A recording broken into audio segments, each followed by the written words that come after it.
Hello and welcome to Misala Podcast. I have with me someone from, I think of her like this Hollywood sensation. I've read about her and I've seen her on TV and I got very excited. It's Melanie Chandra. Melanie, welcome to Misala Hello. Podcast. Hi. Thank you for having me. How are you today?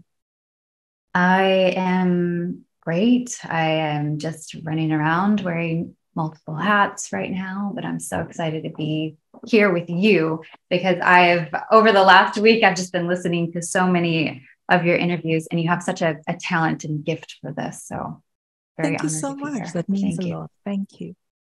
Mhm. And I wonder, Mel, if I might call you Mel, if we start Yes. at the beginning. I was Uh-huh. obviously like you, I was reading up about you and read a couple of your interviews and things like that. Tell me what it was like growing up as a first generation Indian American in the Midwest. I think you talked somewhere about feeling like an outsider. I wonder if you could speak more about that. Sure. So I never felt like I was fully Indian or fully American. So to take a step back, I grew up in the suburbs of Chicago, which is a pretty diverse city. There's actually a big population of Indian people in Chicago, but I was removed from that. It was middle America, middle class. It was a predominantly white neighborhood, Jewish and Catholic. I went to Catholic grade school, public high school, and yeah, there were cliques of Indian girls here and there, and they would do the cultural shows and they would go to temple together. And then there were the very American girls, upper middle class. And I would try to fit in with them because I felt like the Indian girls looked at me in a different way. And I just felt very insecure. I think, I was just constantly wondering what people thought of me, why people didn't seem to connect to me. And I think it was because I was just trying to figure out who I was, and I didn't have that.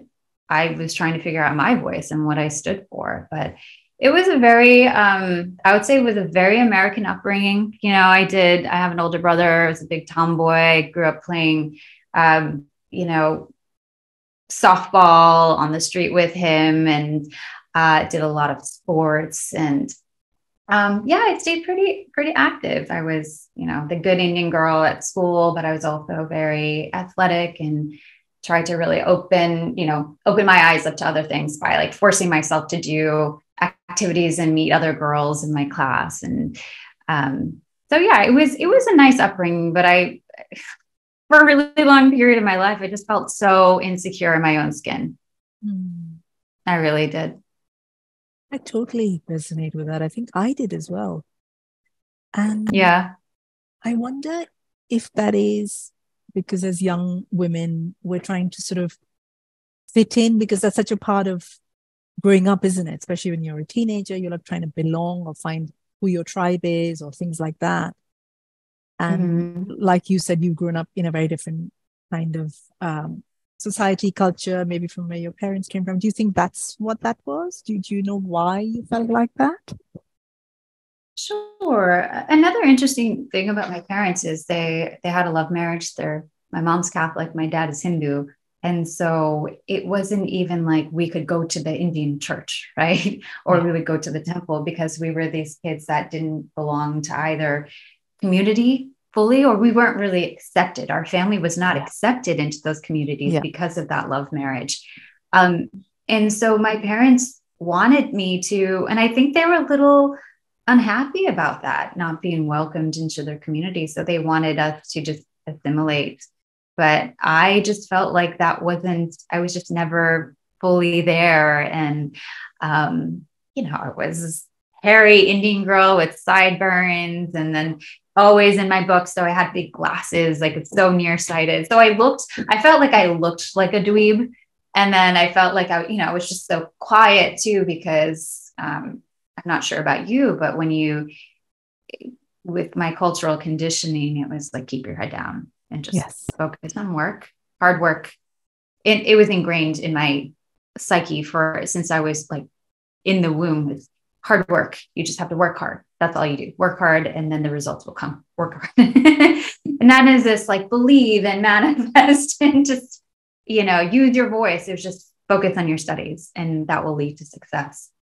So, I leaned into all of that. And in a way, I alienated myself from like the cool girls that had social lives. They'll go out for movies after school, go to the shopping mall, have sleepovers. I didn't do any of that kind of stuff. I didn't. But then I also didn't have an Indian dweeb community as well. Like I just didn't have that. So I felt very much like a loner in my childhood. I absolutely get that. And I definitely felt that. And I know a lot of other women who have. And there's something about this occupying two worlds that we do, or many worlds for some of us, and never quite feeling like we fit in any of them and trying to find our place in some of them. And, it's hard. And do you feel like it's gotten easier as you've grown older? Do you think? I personally think so. I think what changed for me is when I got to college and I went to Stanford University, which is very international. And there's just people from all over the US. And you have people from India and you have people from Arkansas, Indian people from Arkansas that have never seen another Indian human being before, right? So there's a huge spectrum. But what got me is I went to there's the South Asian Student Association equivalent at Stanford, and I went to one of those, and I was just so excited because there's other, ABCDs like me, just people that didn't have really a strong access or connection to their culture, but it was in our DNA to find that. Right. And it was something I was craving. The first time I heard a Bollywood song when I was in grade school, high school, like I was like, I want to move to this. There's something in my body that just loves this. Yeah. I want to learn Hindi. I want to learn this. Like, I want to wear the beautiful Indian clothes. And it wasn't because somebody was telling me you have to do that. It was just something within me. And so when I got to college and we had cultural shows and dance teams, I was signing up for all of that. And as I've continued my journey after school, I've just gotten more, I've just made so many great friends and confidants that are also Indian American that also have this dual identity. And I think it's finally being, there's just so much community around that. And I do think it's being celebrated. I'm not saying it's easy. It's not easy for us, but I do feel like we've come a really long way since the early 90s, right? In the middle America. Absolutely agree. And I think it's been the same. I think so much of what you say resonates really deeply. As you grow older, as you find other people who have had similar experiences, you connect and it kind of starts to make sense. So I completely get that. Yeah. Something else I wanted to talk to you about was so many South Asian women, right? Like me included. We kind of live this double life. We have to be this, I don't know, good Indian girl at home. Then we've got to fit into whatever it is that's happening outside. And this whole ethic of work really hard, like it's kind of in our DNA, it's like encoded within us. Like, with our kind of mother's milk, we get this must work hard, in our brains. Yeah. Know what you mean. So I wonder if you could talk a little bit about this kind of double life between the life you wanted to live and the life you kind of ended up living as a young woman, and kind of some of the career choices. And, tell me a little bit about that. So even though right now I'm doing what I love, right? And it's not the typical path. And I made a sharp left, right? Yeah. From the straight, from the corporate path I was on. I still feel that. I still feel that dual identity, and it's in my psyche. And I think part of it is also I'm a mom of 2 kids, and I'm a daughter-in-law, and I'm still connected to this world where there are perceptions and, okay, should I also be, I have a full-time career, but should I be cooking dinner for my kids every night? because like when I grew up, I had so many aunties that were doctors, but they also had like 4 kids, and somehow they were amazing chefs, amazing cooks, cooking every meal for their husband and their kids. And I was like, oh, okay, that like, I'm not doing that. Am I a failure because I can't do all of it? I love my kids and I love my family, but I'm not cooking all of their meals, you know? I'd rather be spending quality time with them and order out when I need to. But yeah, I feel even on the conservative spectrum, right? Should I speak up about this? Should I wear this? Is this too much? And it's not so much what my generation is saying. For some reason, it's what are my parents' generation saying about me? And the truth is, what I've learned now, it took me a long time to figure it out, is no one's really thinking about you. Everyone's really just focusing on their own personal struggles. But for some reason, I feel like that community still has their eyes and are judging what I do. And I'm able to get out of that when I need to, but I'm admitting that it's still there. Yeah. You know, like I'm not going to be vulgar. I'm not a vulgar person, first of all, but like, you know, talking about sexuality or all of these things, it's just never grew up saying that. I know it's like taboo in our community. And so as a grown woman, I still have this sense of discomfort. Yes. And it's just, I don't know if you feel that way too, but I do. I don't know if it'll ever go away. It's just there. I honor that it's there. But you would think by now, yes, you know, career woman, I've got all this and doing all of that. And but I still, it's all there. It's still all there.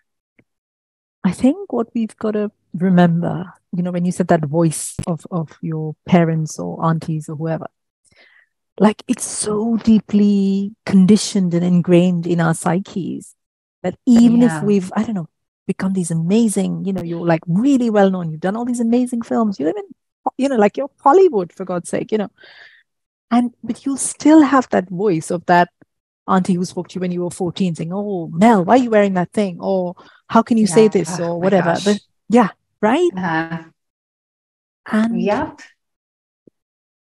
it's the same for me. Like every time I'll hear someone's voice and I've got to, it's almost like this double work you've got to do. Not only have you got to be like amazing at whatever you do or in your life, and then you've got to spend half your energy trying to quieten this other voice that's not yours, but you've kind of inherited because of your culture and your heritage that tells you, oh, should you be really doing that? Or have you made dosas for your family as well as done this gazillion $1 million movie, you know, or whatever. I'm just saying dosas, but whatever, you know. Right. You like. But I don't think it's our fault. I just think it's the stuff we've inherited.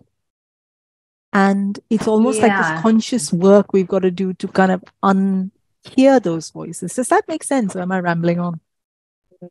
No. I mean, I felt like I rambled.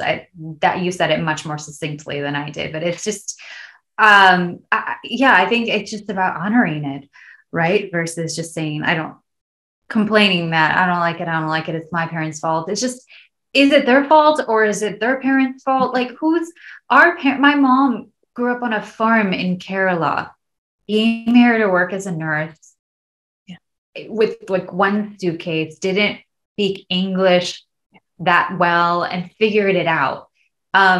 Didn't talk about all the things that maybe American moms talk about with their girls, but is it her fault? She didn't have the internet on a farm in Kerala, Googling how to be an open, communicative mom. You know,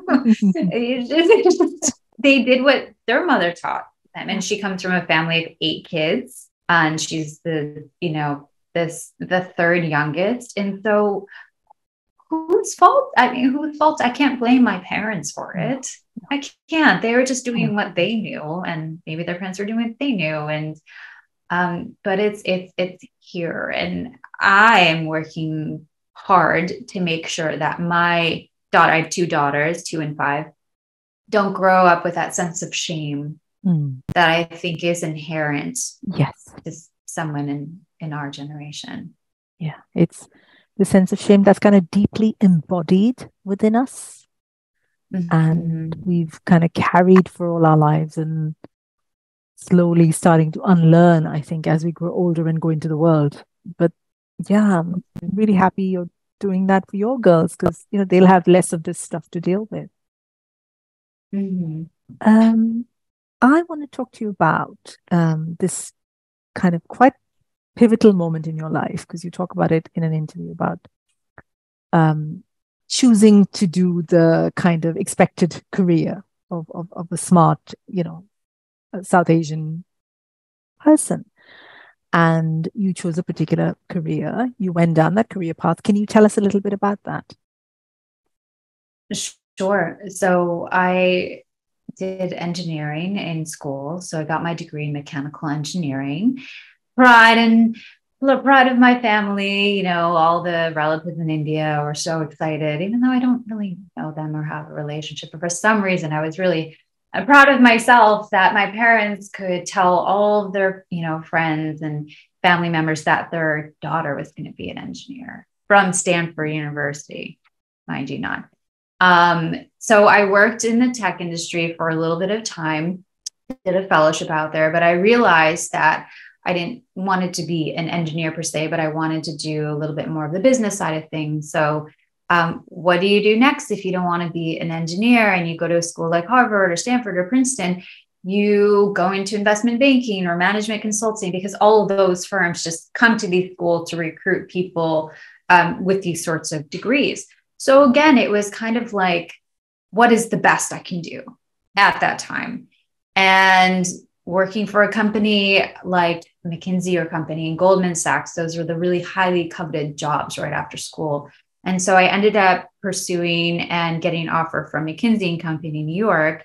And so again, my parents were super excited and proud, earning an income, young professional in New York City, on my way to taking over corporate America. Their daughter from Stanford with all these student loans, she's going to pay them back. It's going to be great. And about a year, I think it was a year and a half, I told McKinsey I wanted to quit and become an actor.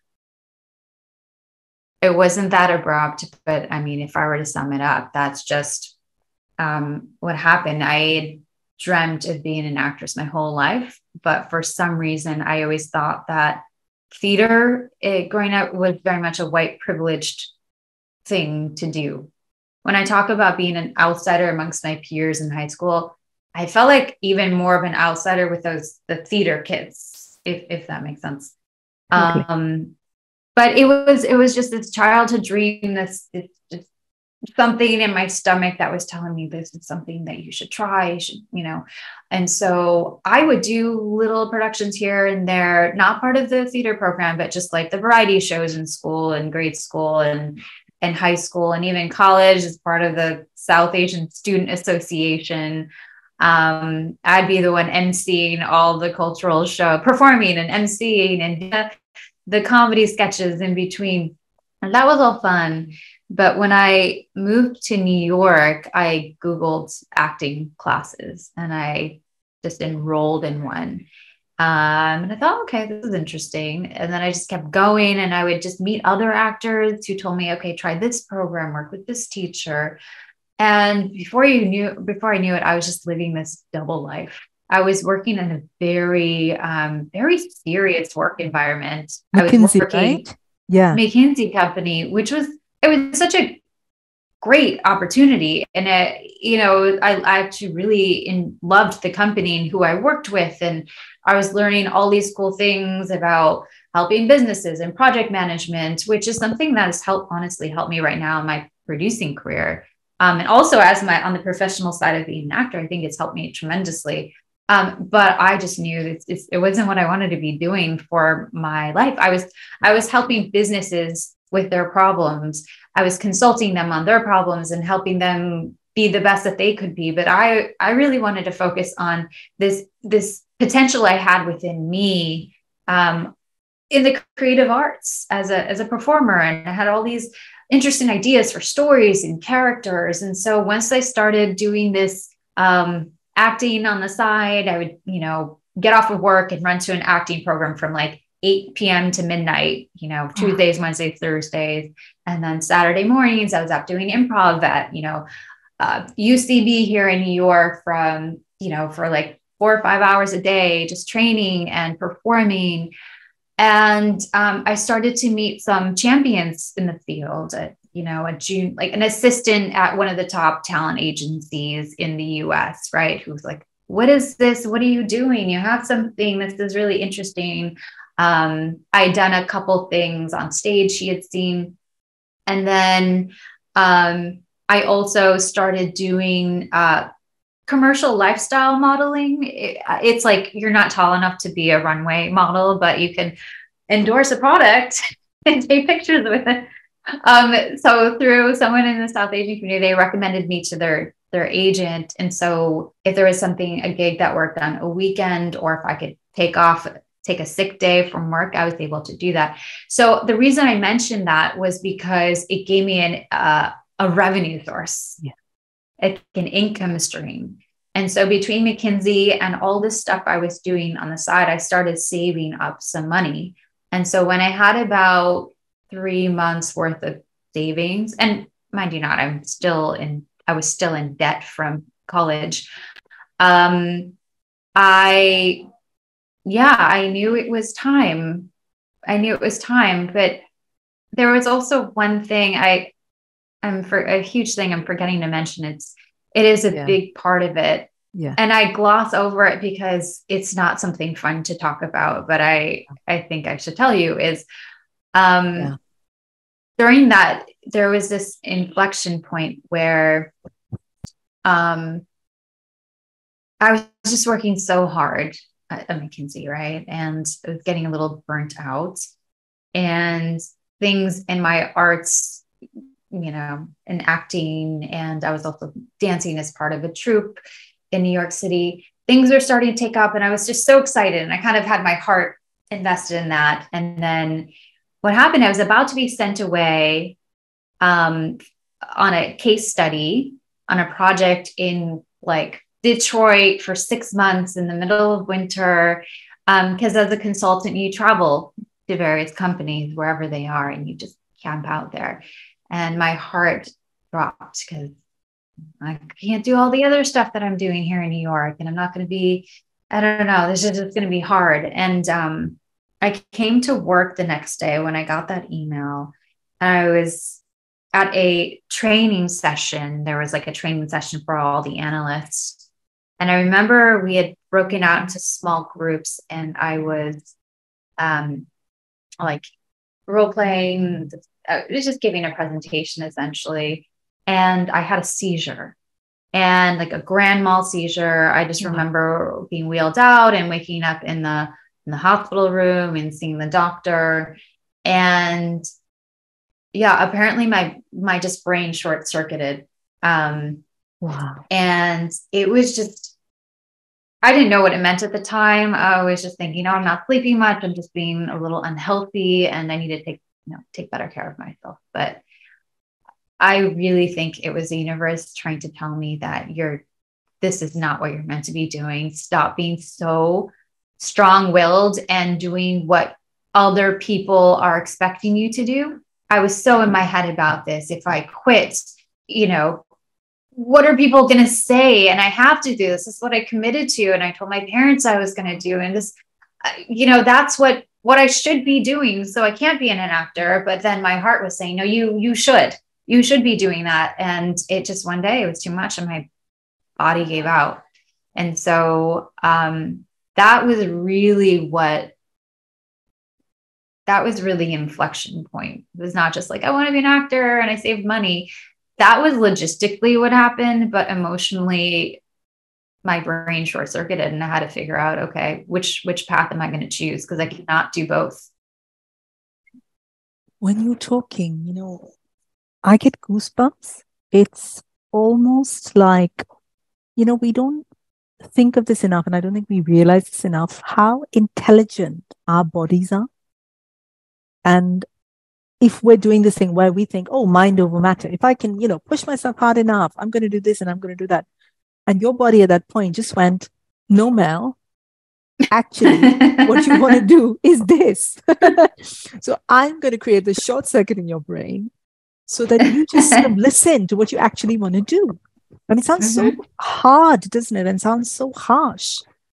But your body was more intelligent at that point than your mind was, almost, and sort of did this thing for you so you could pursue the path you were meant to pursue. How amazing is that? I know I'm kind of making it like all a bit like, oh, how amazing. And I'm sure it was really painful and difficult and, traumatic and all of that. You have, but, and now, so I have epilepsy. So I'm diagnosed with epilepsy. Wow. And so I take medication every day, and it's under control. It's actually it's completely under control. But every time I take that medication, it's actually a nice reminder that I'm doing what I'm meant to be doing. Yes. I made that choice. Wow. That is incredibly powerful. I almost want to like stop there. So every morning when you're taking that pill for your epilepsy, you're saying, I'm doing the thing I'm meant to be doing in my life. Wow. That's incredibly powerful. Yeah. Wow. Thank you so much for sharing that. Wow. So how did your parents react, or broader family, from kind of this engineer and Stanford and McKinsey, like really, really big names, to then Mel turning around and saying, actually, Mom and Dad, I want to be an actress? What was that like? So leading up to that conversation, they knew I was doing stuff for fun. And they were saying, oh, Mola, it's great. It's you look beautiful. This is funny. But it was never like, keep doing it. You should do it professionally. You should quit your job. Of course, they're not thinking that. But I called them and I told them what I planned to do. And there was just silence on the end. But I don't think it was silence in a way that was coming from a place of anger or disappointment. I will say it was not disappointment. I think it was just confusion and concern. So first question was, how are you going to pay back your student loans? How do you make money doing this? Is this safe? And the next one was, what are you going to do about healthcare? What if you get really sick? What are you going to do? And again, it was concern. And I honestly would have the same concern about my daughters. If they're going into a field I have no idea, no clue about, is she going to be safe? Is she going to be happy? Is she going to feed herself? And I told my parents at that moment in time, I said, I promise, I will pay back my student loans on my own. I'm sorry, I'm getting emotional. Oh, no, please don't apologize ever. It's okay. Now, I told them that I'm going to do this and I'm going to succeed. And I promise you, I'll pay back my student loans. And my first big role on TV was Series Regular and Code Black. And I remember halfway into the season, in one check, I just wrote off all my student loans. And it was one of my proudest moments. Yeah. And I remember calling my parents and they were so happy. But needless to say, I think they were confused, but slightly reassured that I had so much conviction. And, I started off doing small things, and then I had some big wins, and then nothing, and then some wins.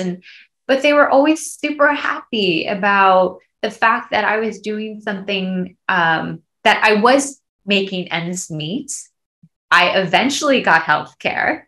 I did it right away, and I should have, but it was too expensive at the time. And during that time, I got like this weird infection, and it cost me a lot of money out of pocket to treat. So my parents were absolutely right that you do need healthcare. But I was able to make it work. And my parents are my biggest champions, especially on WhatsApp with all of their relatives in India. They all know what I'm up to. And again, there's that's where the mental chatter is still coming back into play. Everybody knows what I'm doing and they're watching. But in a way, I use all of that as fuel, not just the fact that my parents are watching, and maybe my extended family's watching. But yeah, a part of that is I do want to make people proud. In addition to my daughters and my community, I want to make myself proud too. Like I'm my biggest competitor. There are no competitors. I just want to do what I said I was going to do. If that makes sense. And I'm going to keep going. You already are. You already are. I mean, you and I have never met before today, but when I saw you, I remember watching you on The Holiday. What was the name of the film? I've completely Hot Mess. Yeah, Hot Mess Holiday. Hot Mess Holiday. Yeah. And I remember seeing an ad for it. And I'm like, oh my God, Asian women, Diwali. Oh my God, like it's an actual film. I got so excited. And I watched it as soon as it came out. Yeah. I remember feeling so proud. I didn't know you. But I just sort of looked at you and I thought, oh, wow. I felt kind of like I had done it, if that makes sense. I love that. Yeah. It, like, so you are already doing it. You are so already doing it. So yeah, well done. Absolutely well done. Was it hard making that shift? Or was it okay kind of going from this kind of quite high-flying, well-paid career to acting, which is not as consistent? Was that challenging? Or did it all kind of fall into place? Nothing falls into place. I think in retrospect, you look at the journey and it makes sense, right? Yeah. But in that moment in time, you're just throwing things on the wall and hoping something lands, and taking advice from the wrong people and falling flat on your face and losing money here, making a little bit money here. And just, it was challenging, but I love the challenge. And that's why I know that my husband, that's his biggest criticism. He's like, you work so hard and very few things pay off. But I'm like, but all you need is just one. All you need is just one. You have no idea. Before Hot Mess Holiday was made, just pitching an idea about two brown women being funny, two best friends, it just, no one understood. And we'd started that journey many years prior. So that was just trying to put something of my own thing on air, which is a huge hurdle. But starting off as an actor in New York City, I just had to knock on so many doors and just ask questions. And like I said, fall flat on my face. I didn't know what I was doing. I didn't know anything about the acting industry. I didn't come from a family of performers. I didn't know. And so, but the engineer in me, the first thing she did, the first thing I did when I quit is I bought a whiteboard and I put it on my wall in my tiny little apartment share in Manhattan. And I did a flow chart, like how to become a working actor. And so, I was like, okay, you have to have headshots. You have to make a reel. You should take these sorts of classes and meet casting directors. And I mean, of course, nothing happens the way you want it to happen, but it happens. There is work you have to do. And one thing I'm trying to instill my daughters too is it's not necessarily you got to work and focus. It is, you have to be strategic, right? They don't know that word right now, but it's more like, what do you want to do? What are the steps? What are the steps? And you'd be really surprised. And I tell young actors this too, is how many actors don't have those things in place to have a professional career. It's a career. It's not just about, this is my dream, I want to be an actor. No, it's a career. You are a commodity. You have to cultivate your instrument and that talent. Because if you don't have that and there's an opportunity, you're not going to get that opportunity, right? And also, if you don't have the right if you're not, I hate to use the word brand, but if you're not position yourself in the right way too. You're not making good relationships. You're burning bridges. That's not good for you either, right? Yeah, absolutely. What was it like as an aspiring actress who is South Asian at that age, kind of trying to break into mainstream TV and film? Did you face any kind of racism or sexism, any of that? And how did you kind of navigate all of that? Yeah, it was, first of all, I never saw myself as a South Asian actor. Like I never really qualified myself when I started. Mm. I just wanted to be an actor or like a New York City actor. Yeah. That sounded cool and sexy. I wanted to be doing interesting projects, but I never thought like, oh, I'm South Asian, so I'm not going to get cast. I would read scripts and I'd be like, they're never going to cast a South Asian person for that. It's definitely going to be, I would think that, but I still went after every opportunity I could. The things that were challenges were that, yeah, even though I would have the opportunity to audition for things that were clearly written for white, I knew that wasn't going to go to me. And then if it was an Indian character, when I was starting out, so many of them were required to have accents. And I always felt resistance having to do that or play the daughter. That's so many projects like a decade ago are about girls being married off, or having that battle between their parents about getting an arranged marriage. And I know it's still relevant today, but back then that was like the only storyline. So that was really frustrating. And I did have, like I said, I was able to find some good champions in the industry that saw past my ethnicity and my skin color. But there was a point in time where I was working with some representatives and they would only submit me for like Indian or exotic girl. And I feel like they didn't have the open-mindedness to push me in different ways. And yeah, I didn't work with them for too long. But I can't say I faced blatant racism in my face, but I did notice that you could go in a room and a casting director.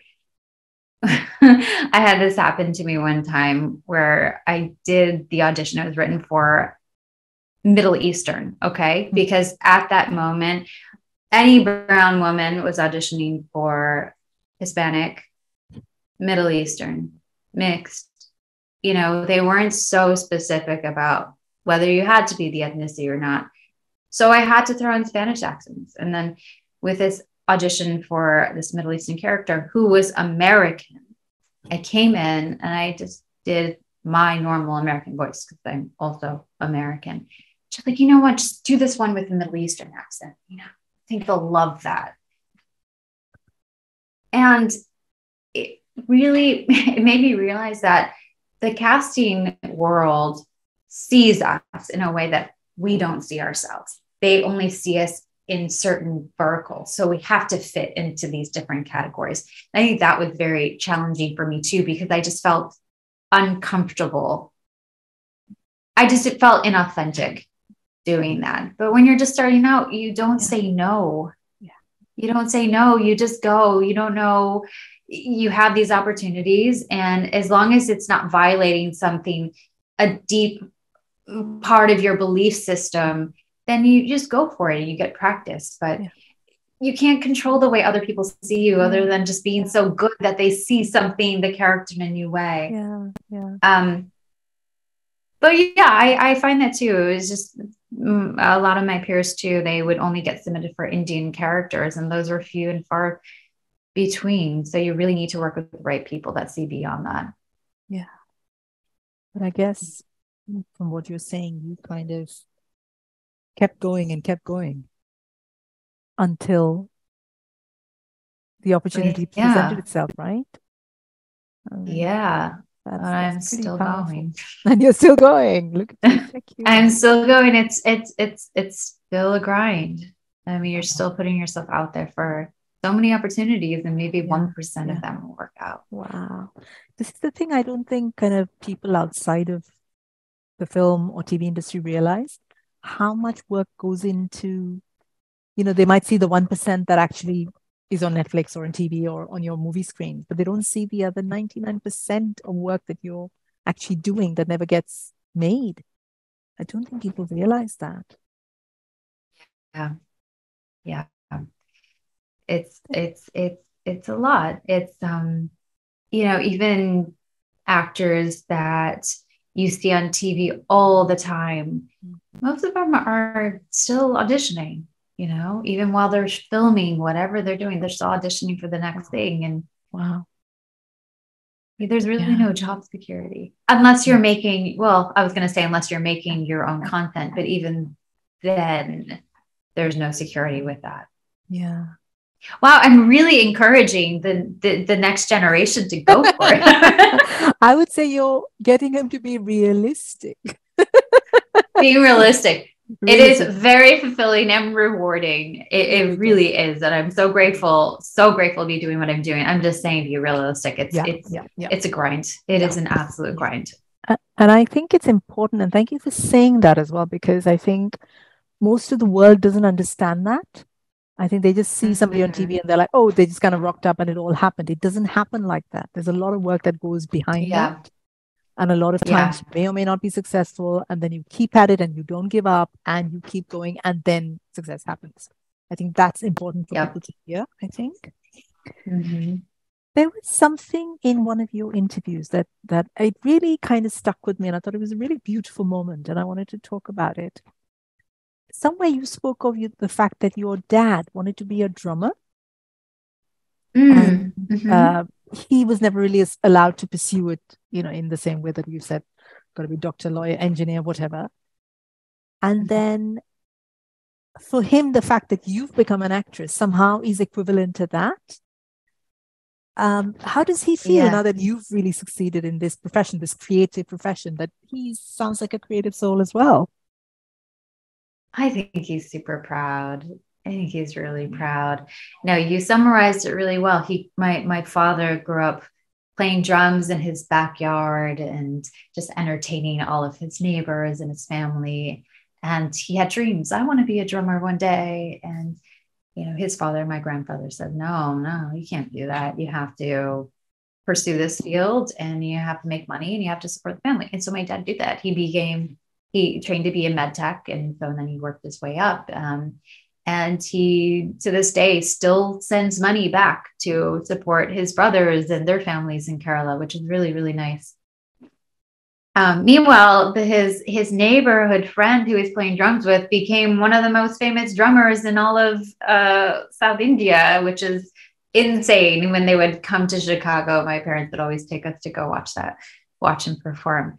But yeah, my dad had this dream that he didn't get to fulfill. And I think he saw that creative spark in me too. And so while he could never say, go for it, you should quit all of this and pursue your dreams, felt like he wasn't allowed to say that. He felt like the right thing would be to just encourage me to do it. He's my biggest champion. I know he is. And he's a great example too of you should never give up that creative outlet. When he retired, he started picking up the drums again. And now he's recorded, I think now probably like 8 or 9 albums. I mean, he's not selling these things. He's giving them to family and friends, but he will bring his drums to family events, or he'll go to the retirement home. Like it's so funny. He has these gigs, like these weekly gigs at retirement homes where he plays the drums with him and his fellow drum circle. Cool. It's amazing. I love and it. My mom, my parents are, in their 70s. My mom's helping carry the drum equipment over. It's, yeah. And one time I designed his album cover. I mean, it's fun. I'm just so glad that he was able to reconnect to his passion in this music arena. And I think he's really happy, but also, got married, had kids. So I think he's happy that I did it all, but I I think having I've always wanted to give him grandkids. And so I'm happy I was able to do that as well. Yeah, yeah. Um, which leads me to talking about expectations. I feel like as South Yeah. Asian women, whichever part of the world you're in, we kind of come into the Mm-hmm. world sort of loaded with expectations, whether that's Mm-hmm. the career we choose, whether that's having to get married or have kids or be a certain way, dress a certain way, talk a certain way. There's so many expectations. Um, how do you feel about them? And how have you kind of navigated them? I struggled a lot with that, especially being in the creative field and in front of the camera and not having, when I was in my 20s, not having made it, but also thinking, oh, well, I should get married and then I should have kids by a certain age. But then what is that going to do for my career? I mean, I'll be completely frank about it. Like, what is that going to do for my career? I can't work in front of the camera and I will be so busy with the kids and I'm just not going to be able to do it all. And do people care? I feel like, you know what was really hard is I was talking to an Indian producer and I said like, hey, my husband and I are thinking about having kids. He's like, why would you do that? That's career sabotage. Wow. Other people in the industry that were not Indian, they would have me like, oh, maybe you should wait until you've had like your big breakout moments. And because look at all the other A-lister actresses, like they had big careers before they got married and had kids. But there was something about hearing it from another Indian person that was just like, what? It just felt icky, right? Like you should be doing that, but you also should not. And so I felt like there was no win-win. But what I've learned is you don't give up your career when you have kids.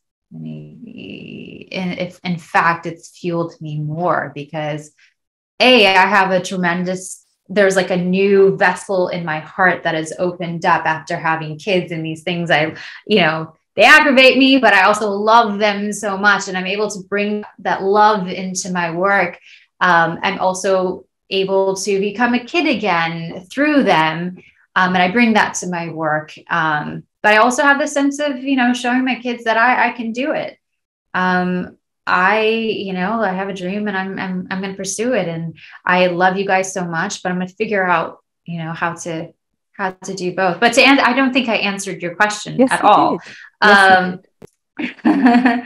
It's, it's two things. It's being a South Asian woman. Like I said, I grew up with everybody cooked and cleaned and also had careers. So I should be able to do that too. But coupled with,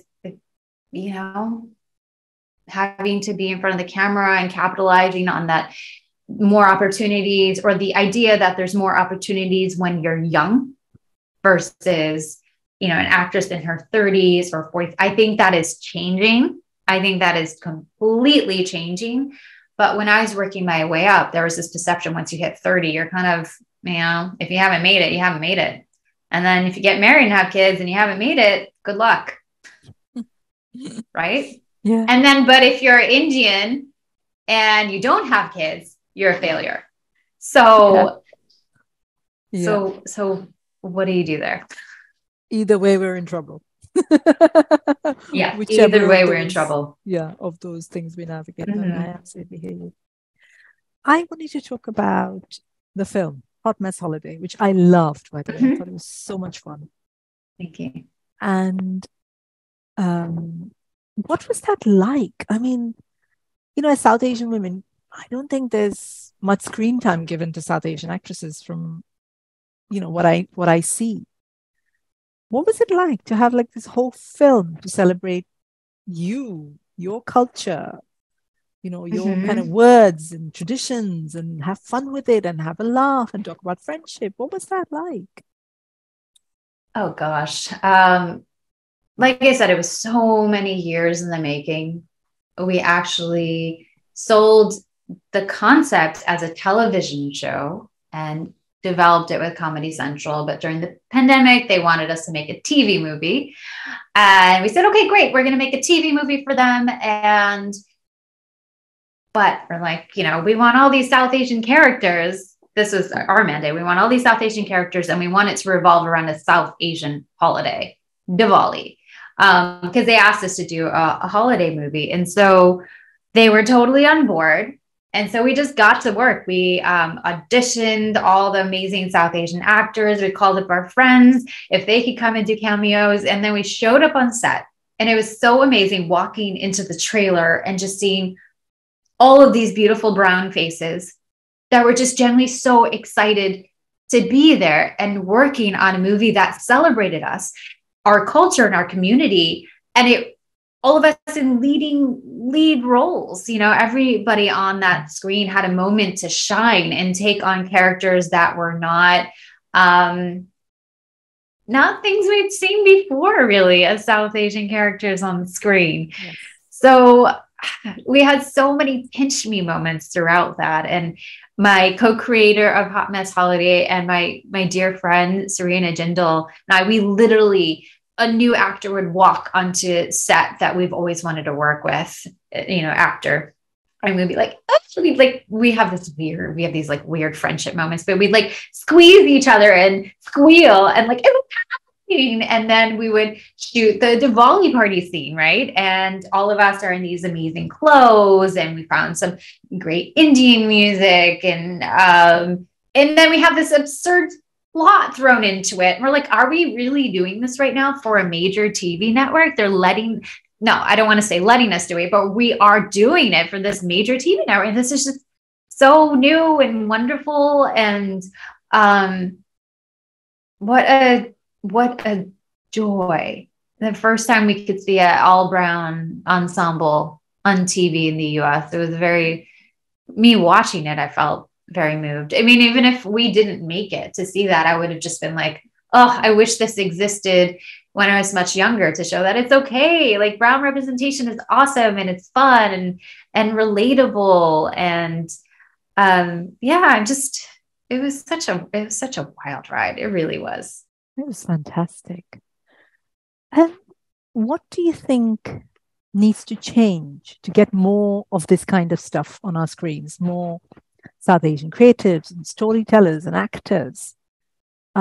What needs to change in Hollywood or among the kind of people, the powers that be that make these decisions?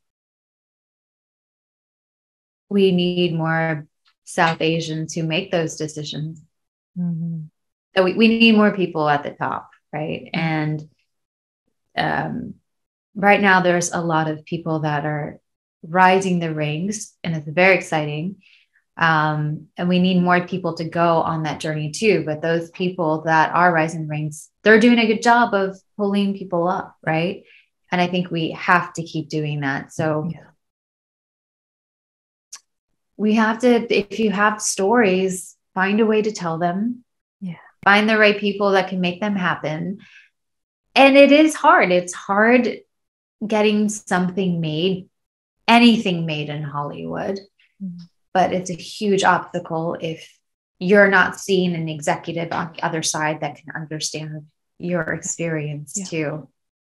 When we were pitching our television series, which ultimately became Hot Mess Holiday, we were talking about how when we shot a short film, we put it online, and the South Asian community really loved it. It went nuts and said, oh, this is so relatable. And this white executive was like, so confused. He's like, what was relatable? Like, why do you think people related to it? And we're like, because it's just that South Asian people being normal, right? We're not trying to fit into a certain idea. It's very authentic. But yeah, we need those storytellers. And there are so many talented South Asian storytellers out there. Yeah. But we need to continue to get in those leadership positions where I'm the executive here, and that I have this person, they pitched this show, it is brilliant, you should give them a real consideration. You need those advocates in the room. I mean, because people see thousands of pitches every year, but if you have that one person advocating for you, it makes a huge difference. It really does. Absolutely. Absolutely. You're the co-founder of this not-for-profit charity, Hospital for Hope in India. What's this cause about, and why is it important to you? Sure. So it is a hospital in India that is serving this amazing community in Jharkhand. It's been over a decade now. And it started because on a volunteering trip in college, a couple of classmates and I were like, we realized that this one community didn't even have access to healthcare. You know, here in the US, we break our leg, we just go to the ER. We're there in like an hour, whatever happens.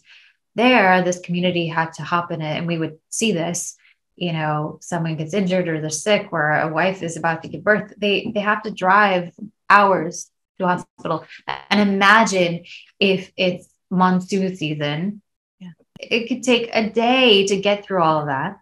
And so when we got back to school, we thought, well, what can we do as, you know, these zealous college students? You know, everybody wants to make a difference, right? When they're in college, what can we do? And we said, you know, let's try to fundraise and let's figure out a way to build them a hospital. And so we had all graduated, we were working in our respective careers. And so we partnered with different organizations, raised a lot of money, and we were able to get a team there and build them a functioning hospital, hire doctors and nurses, and fundraise more for an ambulance. And so right now they're treating over 1,500 patients a month. And I think the idea of helping others is ingrained in my DNA because my mom was a nurse for 30 years too. So I grew up seeing her take care of me and my brother, but I would visit her at the hospital too. And so in a way, I think I was channeling my mom's love and energy and her kindness into building an organization that can do that for other people. That's beautiful. Thank you for sharing. Mothers and daughters. You have 2 daughters, as you mentioned. Yes. What legacy or what world would you like them to have as young South Asian girls growing into women? What's your dream? What would be a good world for them?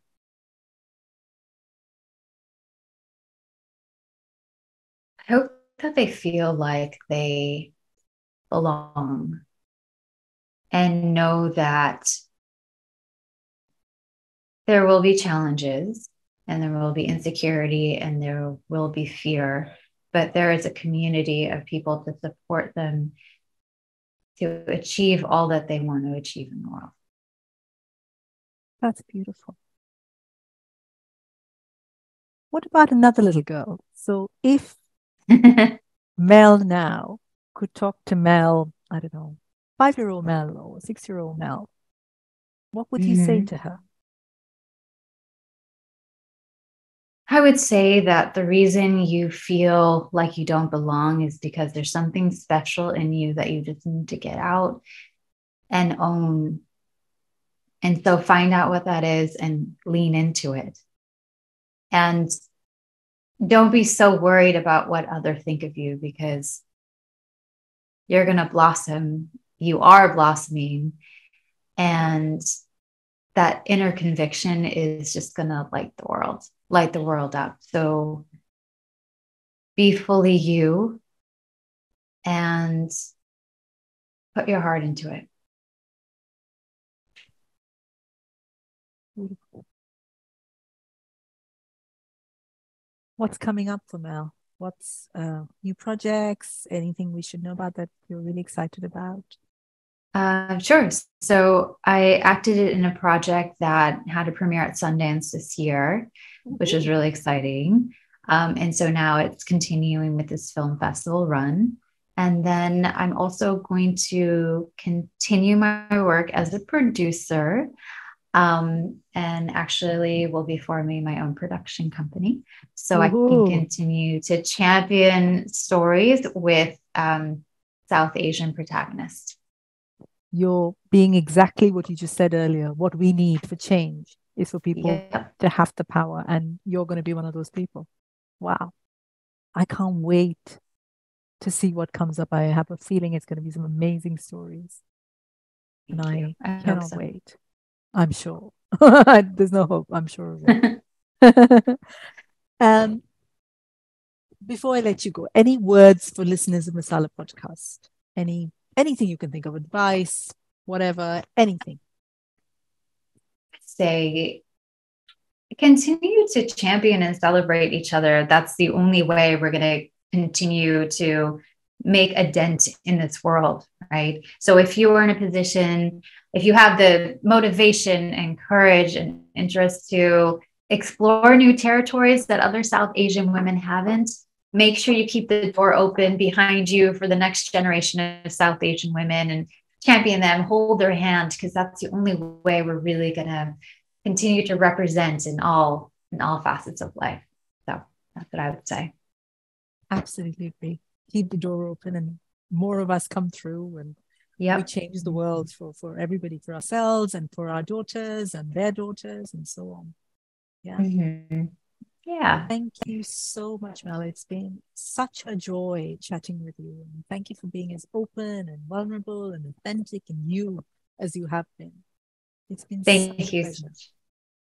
Thank Thank you. you. Seriously, this is such a wonderful podcast series. I'm very, very grateful to be part of it. Thank you so much.